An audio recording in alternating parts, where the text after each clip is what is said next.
David, I've just endured a catastrophic collapse of faith. Sounds dire. Is your wallet back in a state of awaiting critical resuscitation? No, this time it's my heart. I have been utterly betrayed. Who would be so audacious? A button-down shirt. A shirt? Precisely. The online photos were so exquisite. I envisioned myself morphing into a Milanese runway supermodel the moment I slipped it on. And upon delivery? I unboxed it, only to realize the sole runway suited for my debut was the kitchen corner. Was the garment that hideous? No. It simply made me resemble a set of drapes enduring a severe midlife crisis. Haha, I know that feeling all too well. You couldn't possibly. In the photos, the model stood bathed in morning light, her gaze radiating ethereal confidence. I put it on, glanced in the mirror, and beheld a deeply bewildered plumber. Perhaps it was merely a matter of lighting and angles. I recalibrated my angles. And the verdict? Hideous from every conceivable vantage point. Did you attempt to manipulate the lighting? It looked its absolute best when plunged into total darkness. Oh, spare me the drama, milady. You must seek an artistic resolution. Herein lies the crux. E-commerce never merely sells us a commodity. It peddles a fabricated, idyllic version of our future selves. Whoa, that borders on the profound. Care to elaborate? When we gaze upon product imagery, we aren't purchasing mere garments. We are buying into the grand illusion of a flawless life that allegedly accompanies them. Now that hits the nail on the head. I spot a pair of spectacular athletic shoes and declare, starting tomorrow I shall rise at dawn, conquer the trails, and embrace vitality. And then? I procure the shoes. Did you actually hit the track? Absolutely not. I laced them up, paraded from my bedroom to the living room, admired my own feet, and promptly retreated to my bed.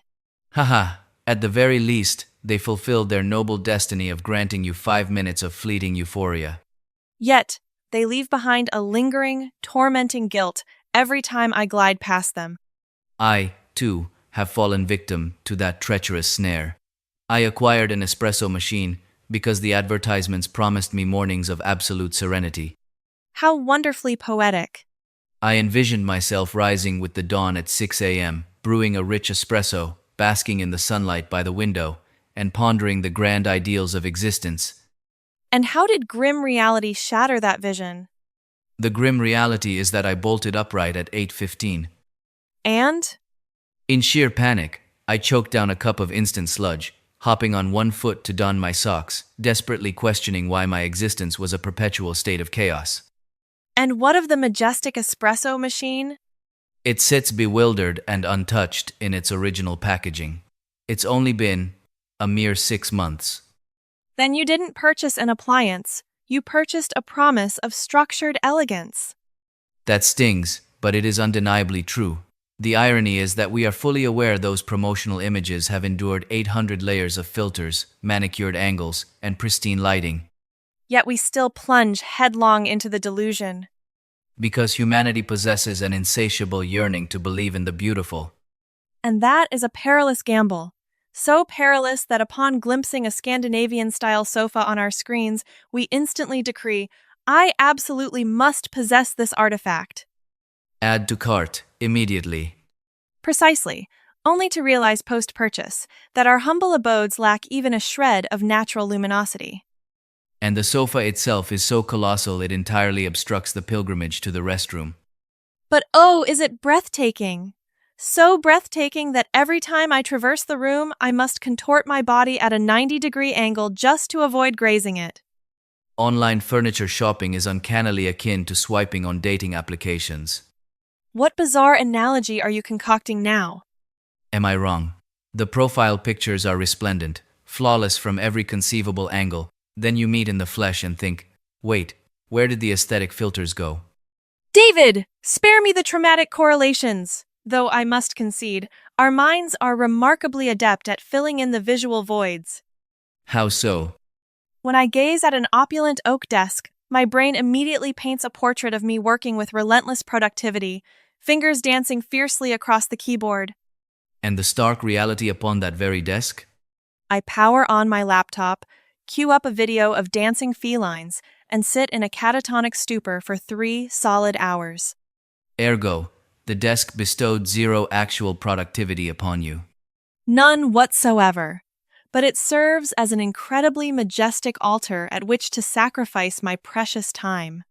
I've deduced yet another profound psychological paradigm governing online commerce. Enlighten me.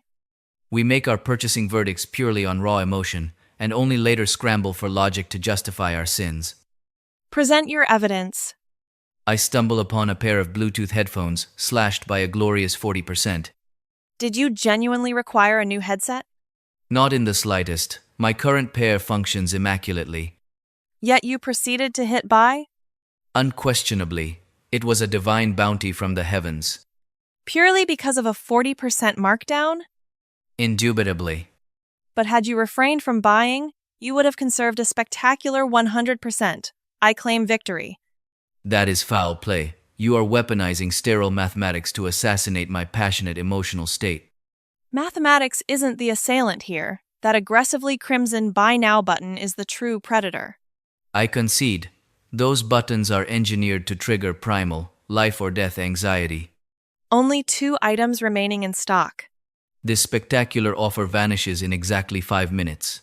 48 other individuals are fiercely coveting this exact item. They make it feel as though failing to click purchase will precipitate the immediate extinction of mankind. I once actively monitored a handbag that menacingly declared, "Only one single piece remains." Did you surrender and seal the deal? I did not. Driven by morbid curiosity, I inspected it again the following day. And it survived the night? Indeed, holding steady at one single piece. What about a week later? Still that same mythological, solitary piece. And a month down the line? I gravely suspect that immortal last bag possesses a longer lifespan than some of my past romances. Haha, the oldest charade in the digital grimoire. Yet it flawlessly weaponizes our fear of missing out. We aren't merely acquiring goods, we are purchasing the triumphant euphoria of having conquered a brutal marathon. And then, the courier dials your number. The grand moment of earth-shattering truth arrives. There is nothing quite like the visceral thrill of slicing through that packing tape. I share the sentiment. It's a surge of anticipation akin to tearing open Christmas morning treasures. But alas, the grand unboxing often reveals a scene more resembling the aftermath of a brazen scam. Spot on! I once requisitioned a handbag marketed in the shade of supreme vanilla cream. And what hue emerged from the packaging? A complexion so profoundly abysmal that the dictionary has yet to invent a term to describe it. A dreary ash gray. Not quite. A muted taupe? Even further off the mark. Then what, pray tell, was this mystery pigment? It was the exact shade of, "I violently regret not scrutinizing the customer reviews before executing this transaction." Ah, a remarkably avant-garde tint. In its digital portrait, the bag radiated the haute couture elegance of a Parisian socialite. In reality, it appeared to have narrowly survived a brutal street brawl with an industrial washing machine. Why on earth didn't you initiate a return? I harbored every intention to do so, until I beheld the labyrinthine return policy. Was it a bureaucratic nightmare? Standard procedure, really. But I was overtaken by a paralyzing wave of profound laziness. So you simply hoisted the white flag? Indeed, I condemned it to my closet forever. Because it had bizarrely grown on you? Because sheer apathy utterly triumphed over my burning indignation. Perhaps our greatest defeats stem not from making erroneous choices, But from being spectacularly too lethargic to rectify those catastrophic choices? Absolutely. That, my dear, is the notorious psychological snare known as the sunk cost fallacy. Precisely. Having squandered our wealth, our egos refuse to admit our own foolishness. Instead of seeking a refund, we soothe our fractured pride with a magical incantation. If you squint just right, it's actually somewhat decent. Bullseye. Somewhat decent is the most colossal, self-deceptive lie in the grand history of commerce. Because somewhat decent roughly translates to, the funds have already evaporated from my bank account, so I must now aggressively medicate my own soul. Haha, it violently reminds me of that one time you purchased an astronomically overpriced jacket. Ah, we speak of the cursed overcoat? It was far from a masterpiece, yet why did you dive headfirst into such a catastrophic investment? At the time, my fractured logic dictated, commanding such an exorbitant price tag, it is biologically mandated to look luxuriously regal on me. And how did this regal fantasy play out upon adorning it? I suffered agonizing internal torment, concluding, perhaps my own mortal essence simply lacks the elite caliber required to elevate this garment's inherent majesty. David! That is the exact moment an inanimate piece of fabric successfully gaslit your entire existence. Your phrasing just sent a legitimate chill down my spine. You masterfully transmuted a profoundly defective product into a devastating flaw of your own being. Oh dear heavens, skyrocketing expectations yielding crushing disappointment, culminating in venomous self-blame. It perfectly mimics the anatomy of a toxic romance. E-commerce is not inherently malevolent. It merely serves as a brutal looking glass, reflecting the staggering chasm between our magnificent fantasies and the grim reality lurking within the cardboard box.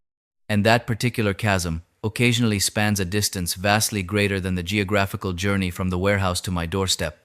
Haha! Witness the dawn of enlightenment. A profound lesson has been etched into your soul. Utterly spectacular. Nevertheless, I am absolutely going to resume my online shopping sprees tomorrow. I foresaw this tragically predictable outcome. Because of the sheer, intoxicating convenience. And, most crucially, And crucially, because I cling to the relentless delusion that, on my very next checkout, the physical manifestation will mirror the digital perfection.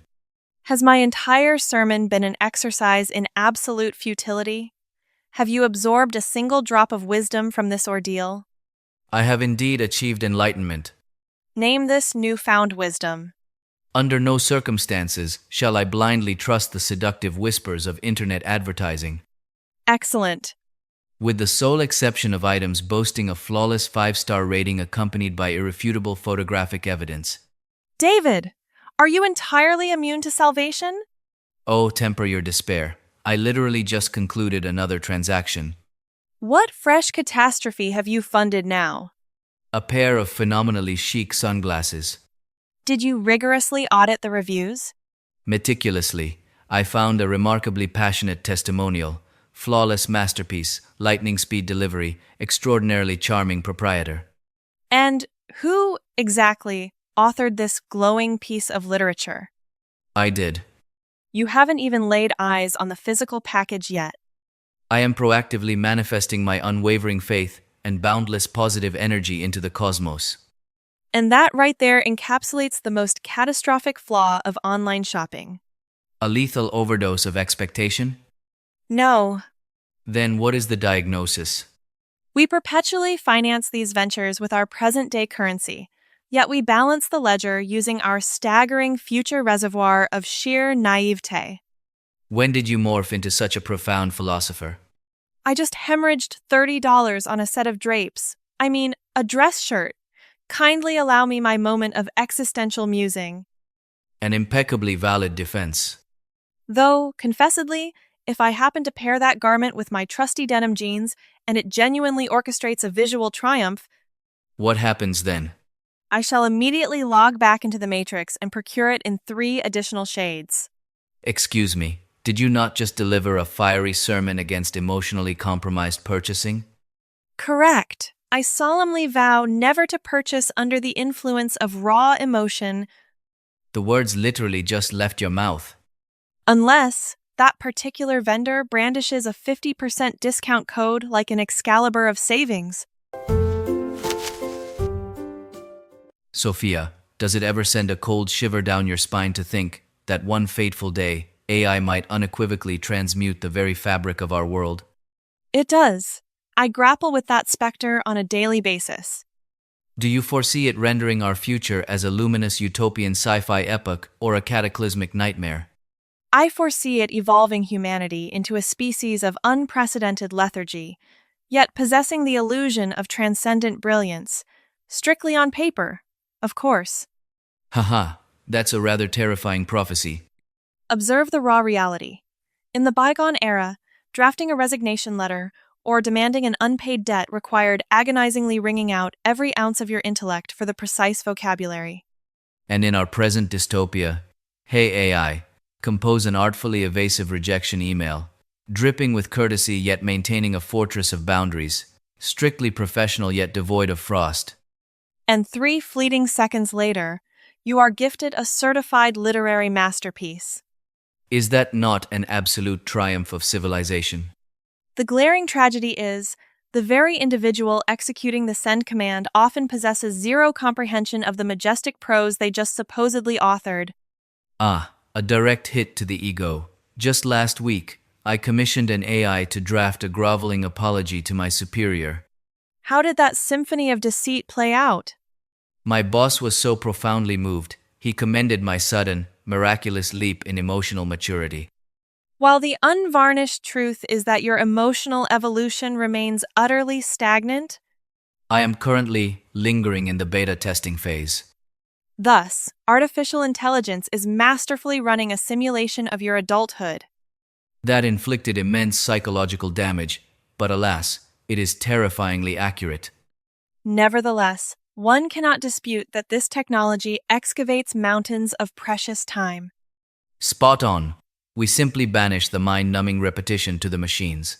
Automating data, synthesizing reports, flawlessly translating texts, humanity is now liberated to pursue tasks of monumental significance. Such as pioneering revolutionary energy sources or unraveling the cryptic enigmas of the cosmos. Heavens, no, such as melting into the mattress and infinitely scrolling through microscopic video segments. I am beginning to realize you have architected an intensely intricate blueprint for the ultimate destiny of humankind. I am merely manifesting a glorious era where the silicon mind entirely emancipates mankind from the shackles of physical toil. Merely so mankind may recline with unparalleled ergonomic comfort?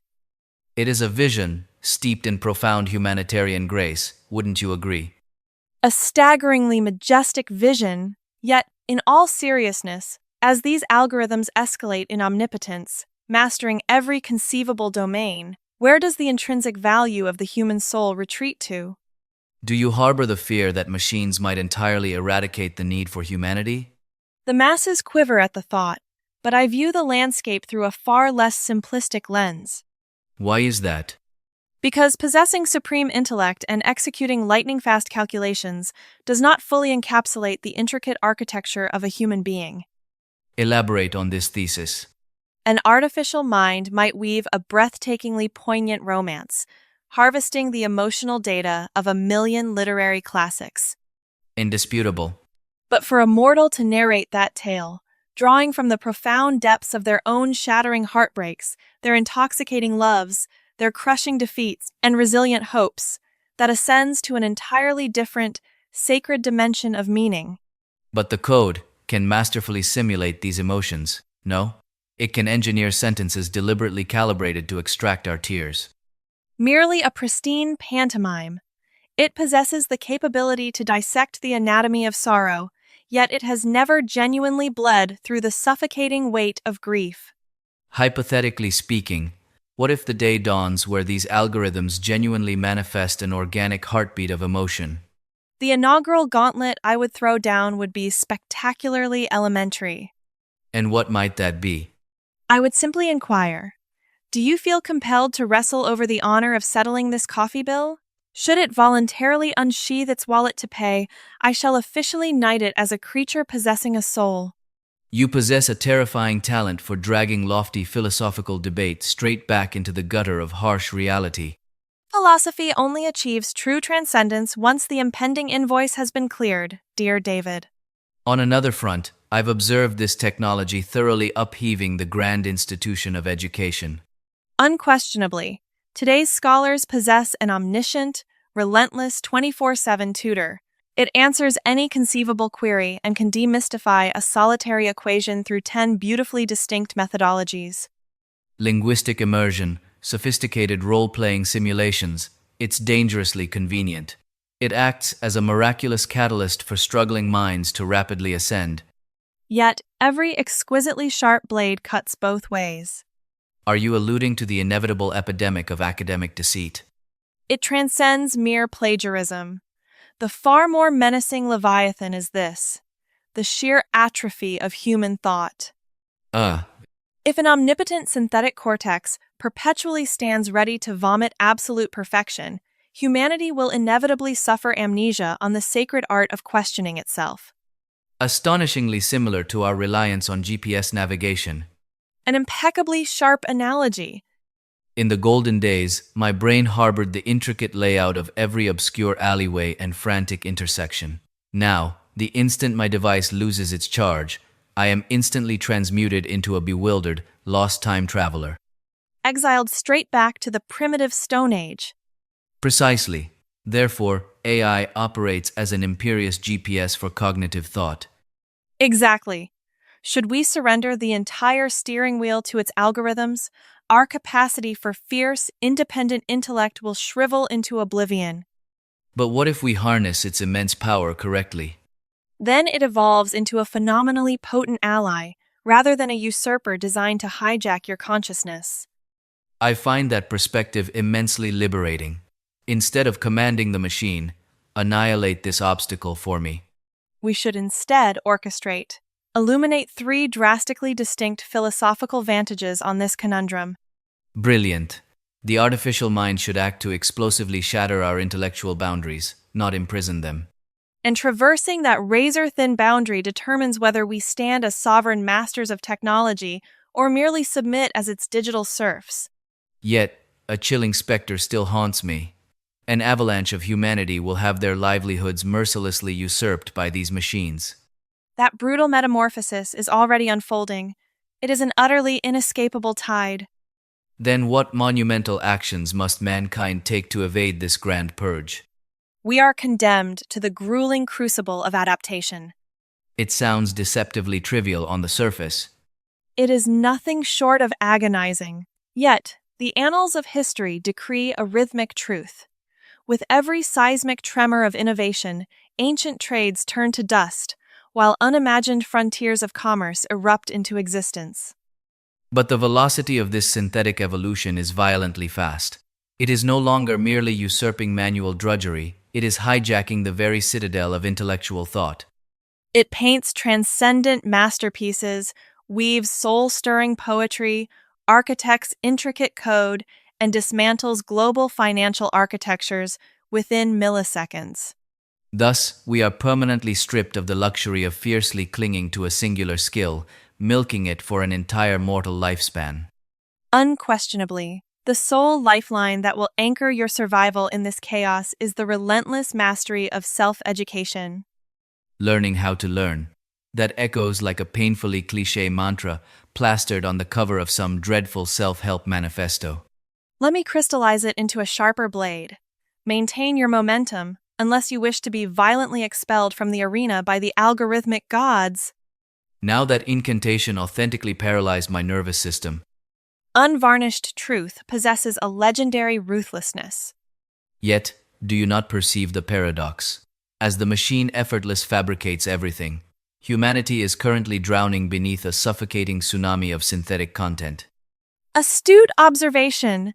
The imagery is devastatingly flawless. The visual streams are hypnotically fluid, and artificially generated prose is hemorrhaging into every corner of reality. Yet, attempting to excavate a singular creation, possessing an authentic soul, has become a harrowing expedition akin to hunting a phantom in the abyss. Because when the sorcery of creation is abruptly democratized, the battleground of distinction radically shifts away from the sheer mastery of the tool. It aggressively relocates to the sacred territory of unique perspective and raw, visceral human experience. The grand tapestry of tomorrow will not be conquered by the individual who most elegantly engineers a digital prompt. It shall be inherited exclusively by the visionary who harbors a blazing certainty of the message they are utterly desperate to broadcast to the cosmos. An impeccable deduction. Nonetheless, a microscopic splinter of a query still torments me. Do unveil this new mystery. If these omnipotent brains flawlessly execute every endeavor with terrifying supremacy, why in the name of sanity are we still shackled to the brutal 8-hour grind? Purely for the pursuit of capital and the relentless tyranny of mounting invoices. Your ruthless pragmatism just instantly evaporated my entire philosophical high. Am I wielding a flawed logic? I merely harbor a desperate fantasy that these algorithms will swiftly annihilate the very concept of mandatory wage labor. How exactly do you expect the machine to orchestrate that? It shall march into the workforce and relentlessly generate the capital required to sustain my earthly existence. And what monumental task falls upon your shoulders?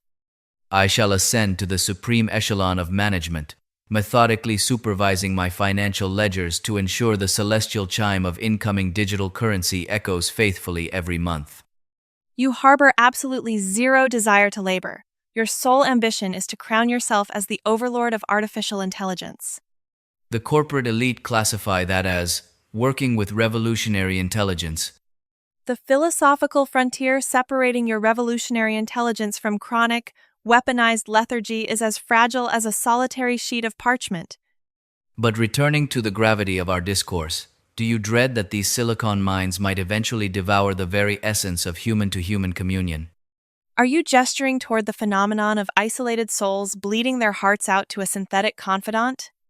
Precisely. Extracting counsel and purging one's deepest torments into a digital void, utterly liberated from the sting of human judgment. That haunting reality is already breathing among us. Yet, can a mechanized apparatus thoroughly usurp the human soul? My spirit fiercely rejects that notion. Speak your reasoning. Because a machine is entirely capable of dispensing surgically logical, tenderly articulated counsel, yet it possesses zero capability to envelop you in a genuinely anchoring, physical embrace. An unassailable truth. It lacks a gaze that speaks volumes in the silence.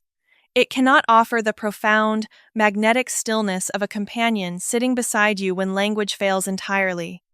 Such ethereal phenomena, they defy the rigid architecture of any synthetic code.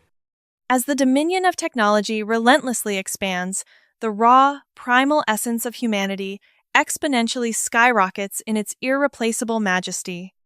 The sacred thread of empathy. The fierce fire of love, the unbreakable bonds of genuine connection, And a ferociously bold cup of coffee blazing through the morning fog. Caffeine is a chemical, David, not a profound emotional state. To me, it is the absolute elixir of my existence. Has the artificial overlord deciphered the sacred alchemy of brewing a flawless espresso yet? Barista automatons have thoroughly infiltrated the metropolis. But what transpires if it regurgitates a vile, undrinkable sludge? Then you shall furiously direct your wrath at a faulty algorithm. And should it miraculously pour liquid gold? You will instantly appropriate the glory, loudly boasting of your own transcendent genius in selecting the supreme model of technological hardware. Haha, the human condition is a spectacularly tragicomical theater. When the mechanical beast triumphs, we shamelessly pirate the credit, praising our own divine consumer intuition. Yet when the digital tapestry unravels, we shriek to the heavens and ruthlessly scapegoat the silicon circuitry. And in those catastrophic moments where the technology operates with flawless precision, yet the human master hopelessly bungles the execution, we predictably hurl the venom back at the AI. In grand summation, the ultimate destiny of humanity is now terrifyingly illuminated. Unveil this revelation for me. The artificial mind will escalate into stratospheric realms of brilliance. And the mortal architects? Shall eternally stumble through the bruised and bloodied process of attempting to wield that colossal intellect with a shred of civilized grace. Did you genuinely just spontaneously synthesize a thought of such profound intellectual caliber? Gratitude accepted, that was birthed entirely from my own organic neural network. Birthed organically. Or did you swiftly run a phantom query through the AI implant in your cranium? I am invoking my absolute right to remain silent in the face of this interrogation. Haha, a confession by silence. I knew it. But in all solemn sincerity, regardless of how terrifyingly advanced the algorithms become, What grand hope do you anchor yourself to? I merely pray it retains the memory that humanity holds no desire for a flawless, dictatorial mechanism to administrate our globe. Rather, we bleed for technology that infuses our chaotic existence with genuine warmth, granting us the grace to simply breathe a little easier. Utterly exact, provided, of course, that mortal hands forever grip the steering column. And should the dawn break where the machine violently usurps the helm, What course of action would you take? I would relentlessly hammer the emergency eject button and hurl myself from the vehicle. Does the terror of being abandoned in the desolate dust not grip you? It paralyzes me. Yet, within that terror, I hold the sacred proof that I am a flesh and blood creature capable of fearing, not a hollow, soulless automaton. That carries a devastatingly profound resonance. Oh, that is merely the torrential flood of caffeine finally commandeering my bloodstream. Consequently, what dictates the supreme, critical mission of AI for our immediate present? The salvation of mankind, or the conquest of the galactic void? Absolutely not. It is to furiously scan this QR code and summon 2 more chalices of coffee to this table, post haste. Magnificent! I wholeheartedly pledge my allegiance to this glorious vision of tomorrow.